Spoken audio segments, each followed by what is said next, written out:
So today, got a little issue going on with it.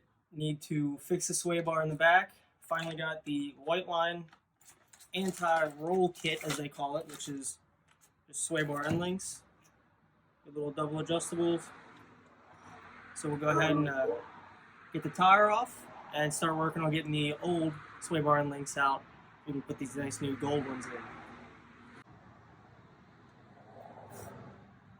Alright, so got the tire off here, jacked up. It's a little too low to get a jack stand under, so we're going to do this as quickly and safely as possible. But if you can, definitely get a jack stand under it, make it a lot safer. Right up under here, see we got the original sway bar end link in here with the 18mm nut. Then your Allen down here to hold it in position while you get it off. So let's go ahead and break these off and get this out of here. Alright, so turns out the key to getting this thing out is just keep hitting this on the Allen head here, keep unscrewing it. Eventually this little thing comes out. Junk. You don't need those anymore. So, got this here. This is a new Whiteline one. I locked the top in place just so it's a little easier to get in.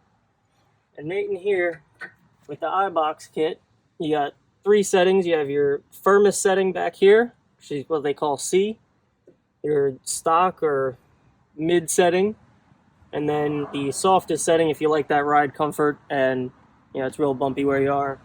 I would use this front one, but for today, since this car is race purposes only, I'm gonna go ahead and just install these bad boys right back here into the firmest setting. Because what is ride comfort anymore? Let's see. Might need a little bit more wiggle room. So with the 17, we'll just break this loose here from this bottom piece. And it's a little backwards, just so that you can get that adjustability. And all you gotta do is unscrew this, screw it in, kick that back down, make sure that's all the way in there. And then, with this Whiteline kit here, of course, comes in a pair, so we got the other side there. Instructions, which we don't read those either. Come on guys, let's be real. And some new washers. So, go ahead, grab 2 of these washers. And we'll put this brake line back on. Can't forget that, otherwise we'll have bigger problems than just these sway bar end links. And if I could get this nut on there.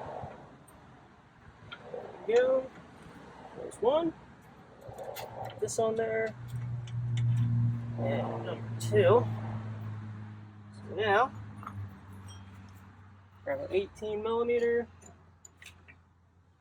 and we'll get to tightening these down.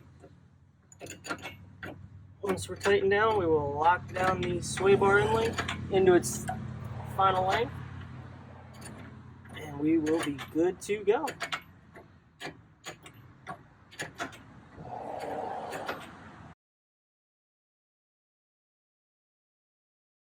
Wow guys, so first drive with the Whiteline sway bar end links in, and definitely feels a lot more planted.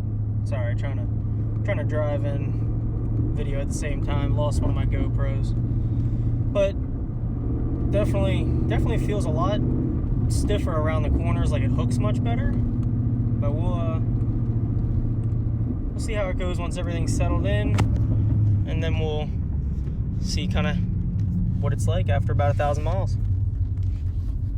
Alright guys, so the other thing I noticed is I don't think you've ever seen the actual exhaust setup on this car, and while I can't get all the way under it right now just because it's so freaking low and I don't have the lift, I'll try and get you a little shot here and see what's going on.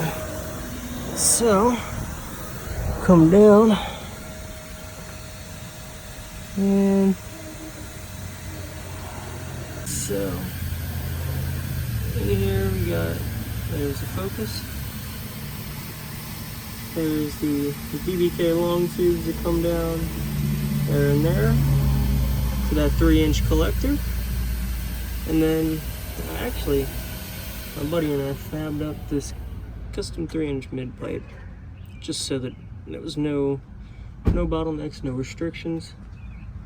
She comes back to that MBRP cap back, all the way with the H pipe, and up under there. And at the back, we've got